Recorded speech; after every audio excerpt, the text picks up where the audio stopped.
entouré de sacs poubelles, scotché comme un saucisson, enseveli sous du béton. Je ne sais pas si on peut faire pire. Enfin, si, il y en a qui font pire, certainement. Mais bon, là, franchement, pour le coup, quand on vous annonce ça... Laurent Baca avait 37 ans. C'était l'aîné de la famille. Il était intérimaire.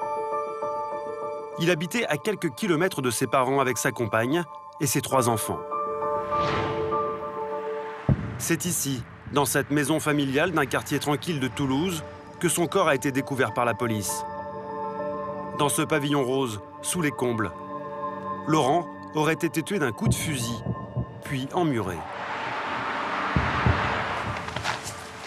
Dans le voisinage, c'est la stupéfaction. René habite juste à côté du pavillon. Il a côtoyé la famille pendant 10 ans. Quand il y avait le soleil, les enfants ils s'amusaient là. Les balances là. Tout ça c'est à eux. Selon lui, le couple semblait uni et sans histoire. Jamais une dispute, jamais j'ai imaginé, parce que lui il travaillait, il bricolait, elle aussi elle partait travailler, elle revenait, puis voilà. Que s'est-il donc passé dans cette maison familiale? Quel drame s'y est joué?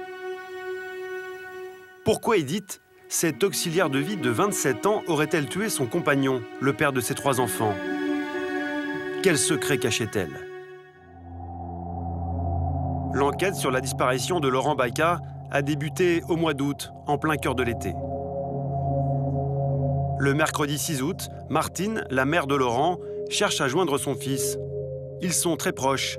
Elle a l'habitude de la voir tous les jours au téléphone.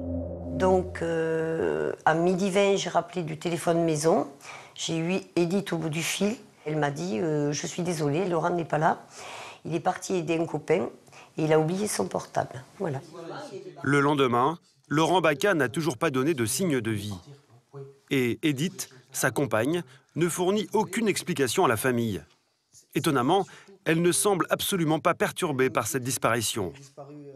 Cette attitude irrite le père de Laurent. Il perd patience. Je dis à Edith, j'ai dit écoute-moi bien, si d'ici 19h il n'est pas là, c'est pas compliqué, j'appelle la police parce que c'est pas logique. En plus, il est parti, il n'a pas son téléphone, il n'a rien, et il est parti à pied, puisqu'on y avait demandé, et alors qu'il a un véhicule, il avait un véhicule, et il était parti à pied. J'ai dit c'est quand même bizarre. Dès le lendemain matin, la police est alertée. Mais elle ne peut pas faire d'investigation très poussée sur cette disparition inquiétante, car Laurent Baca est majeur. Il a parfaitement le droit de s'absenter sans explication. En désespoir de cause, les parents et frères et sœurs de Laurent Baca se mobilisent. Ils placardent des avis de recherche dans le centre de Toulouse et ses environs. Contre toute attente, Edith ne participe pas aux recherches. Elle s'isole et assure que son compagnon va revenir. Mais les semaines passent et Laurent Baca ne réapparaît pas. La famille ne sait plus vers qui se tourner. On a pris l'initiative d'aller voir une voyante qui nous a annoncé le décès de Laurent et qui nous a dit qu'elle le voyait dans de l'eau. Donc c'est là où on a commencé à venir inspecter les abords des lacs. Mais une fois de plus, les recherches restent vaines. Et peu à peu, dans l'entourage de Laurent Baca, des rumeurs commencent à circuler sur sa personnalité. Le disparu ne serait pas qu'un père de famille irréprochable. Au club de football du quartier, les amis de Laurent Baca s'interrogent. Car ce passionné de sport, qui entraînait les plus jeunes sur son temps libre, avait déjà eu des démêlés avec la justice. Des histoires dont a aussi entendu parler le président du club. Il y a ceux qui disent que c'était un voyou avant, il y a ceux qui disent que non, il y a la famille qui le défend, et puis il y a d'autres qui créent des théories infondées. Voilà. Alors moi, on m'a posé bien 200 fois la question, est-ce que c'était un homme violent, est-ce que c'était un alcoolique? J'en ai aucune idée, quoi, aucune idée. Et je me garderais bien de donner un avis.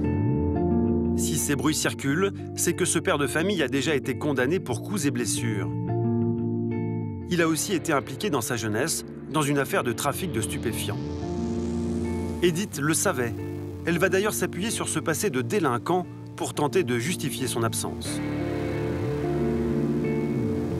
Alors que son compagnon a disparu depuis 1 mois, elle affirme au père de Laurent qu'il aurait été recruté par des dealers pour transporter de la drogue. Elle nous explique à tous qu'il est parti faire un gros coup. On tombe tous un peu des nues parce que bon, 37 ans, 3 enfants, je vois pas pourquoi tout d'un coup la lumière serait allumée dans sa tête pour aller faire un gros coup. Je voyais mal mon fils à 200 km/h descendre du fin fond de l'Espagne, comme ce qu'on voit ou ce qu'ils disent à la télé avec des grosses voitures. Je me suis dit là, elle me prend pour un pinceau. Pour la famille Baca, Edith raconte n'importe quoi. Elle change sans cesse de version, se contredit. Son comportement est de plus en plus étrange. Alors que les mois passent, elle ne paraît toujours pas affectée par la disparition de son compagnon. La mère de Laurent émet alors une autre hypothèse. Le couple ne s'entendait plus, sa belle-fille aurait commis l'irréparable. Je lui avais dit, vous vous êtes disputé cette nuit-là, où il est tombé, où tu l'as poussé, il a pris un mauvais coup et tu t'es débarrassé du corps. Elle n'a eu aucune réaction. De leur côté, les policiers ont aussi de sérieux soupçons concernant la femme du disparu. Et le 20 novembre, à 8 h du matin, ils perquisitionnent le pavillon. 3 mois après la disparition, la police découvre alors des taches de sang dans le salon et dans les combles. Le corps de Laurent sous des kilos de béton. Très vite, Edith avoue le crime. Elle est immédiatement arrêtée et écrouée. Quand on passe à ses enfants, on n'agit pas comme ça. Vous vous rendez compte, les petits 3 mois et demi, elle les a fait dormir avec le cadavre de leur père au-dessus. 3 mois et demi. Est-ce qu'on est une personne sensée quand on fait ça? Martine avait vu juste. À l'origine du crime, il y aurait eu une dispute violente entre Laurent et sa compagne. Et devant les policiers, Edith Scaravetti fait une révélation. Elle aurait éliminé son compagnon parce qu'il la battait depuis des années. Ce soir-là, il aurait même menacé de la tuer. Avec leur avocat, les membres de la famille Baca découvrent avec stupeur le récit détaillé de la jeune femme le soir du meurtre. Là, elle explique qu'elle a affaire à quelqu'un de très violent au quotidien, donc une dispute de plus, d'une violence égale aux précédentes, va avoir lieu. Un fusil va être au milieu. Elle va être mise en joue. Encore une fois de plus, je dirais, selon ses déclarations. Le fusil va être retourné par Laurent Baca et présenté crosse en avant. Elle va s'en saisir, le coup va partir. À ce moment-là, dans la présentation qui nous est faite, on passe de l'accident malheureux à la légitime défense pure. Tout ça est un petit peu mélangé. Mais voilà, nous dit-elle, ce qui s'est passé. Edith Scaravetti, une femme victime de violences conjugales et qui, selon ses déclarations, voulait se protéger, elle et ses enfants, d'un compagnon dangereux. Une version des faits que veulent mettre en avant Maître Boguet et Maître Catala, les avocats de la jeune femme. Mais le dossier est particulièrement complexe, car aucun dépôt de plainte ou main courante ne prouve cette violence conjugale. Lors d'une visite en prison, Edith leur a raconté les sévices qu'elle aurait subis pendant des années. La dernière fois que nous avons eu un échange avec elle, elle m'a révélé quelque chose d'absolument terrible. C'est que, en réalité, au travers des sévices qui pouvaient lui imposer, elle aurait été marquée à l'aide d'un couteau chauffé à blanc sur les parties les plus intimes. Moi, elle me montre effectivement la marque qui correspond à l'initiale du prénom de ce garçon. Et il l'aurait gravé comme on aurait pu graver un esclave au siècle passé. Bon, dans des cas comme celui-ci, il faut faire comprendre aux juges et le cas échéant à la cour d'assises qu'on est dans un problème de légitime défense. Ce sera à la justice d'analyser cette cicatrice que les avocats de la défense ont vue sur la peau de la jeune femme.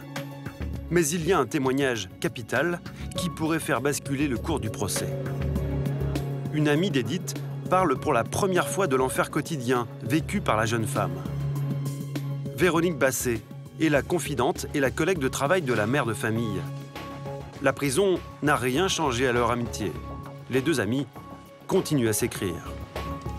J'ai reçu ta lettre hier et elle m'a fait plaisir. Je vois un psy, une infirmière, psy. Je réalise qu'il faut que j'évacue. mon vécu. Mais bon, bisous Edith. Ce n'est pas tout à fait un hasard si elle s'est rapprochée d'Edith. Véronique a été aussi victime de violences conjugales pendant des années. Elle a donc tout de suite remarqué certains détails. Comme on travaillait ensemble le midi, je l'ai vue arriver. Je lui ai dit, Edith, qu'est-ce que tu as là au visage? Alors elle me dit, je me suis cognée dans une porte. Ah bon? Qu'est-ce qu'elle avait au visage?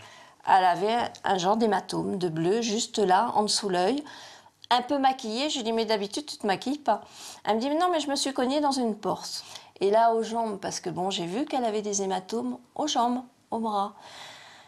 Et là, elle a pu se confier en me disant, ben c'est mon mari. Edith, d'ordinaire si pudique, aurait alors dévoilé l'enfer de son huis clos familial. Elle a commencé à me raconter un petit peu sa vie, qu'elle avait un mari qui était très jaloux, qui était alcoolique et qui la frappait. Donc de là, je lui dis, mais tu en as déjà parlé? Alors elle me dit, non, je ne peux pas en parler, j'en parle pas à mes parents, j'en parle à personne. J'ai dit, mais personne ne le voit.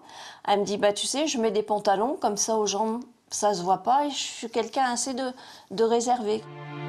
Pourtant, Edith se tait, car elle espère, en secret, que ce n'est qu'une mauvaise passe et que l'homme qu'elle a aimé autrefois va redevenir comme avant. C'est ce que Laurent lui promet après chaque crise. À chaque fois, elle disait « Oh, je vais changer, je vais faire des efforts, je te promets. » Donc, ça retombait... Ils étaient amoureux, comme on va dire. Et puis, une semaine après, c'était reparti. Et puis un jour, elle me dit « Bah oui, mais moi, il me menace. Bon, il avait une carabine. » Elle m'a raconté qu'il avait une carabine, qu'il la menaçait plusieurs fois, qu'il mettait la carabine sur sa tempe, qu'il a menacé, elle, de la tuer ou de tuer ses enfants.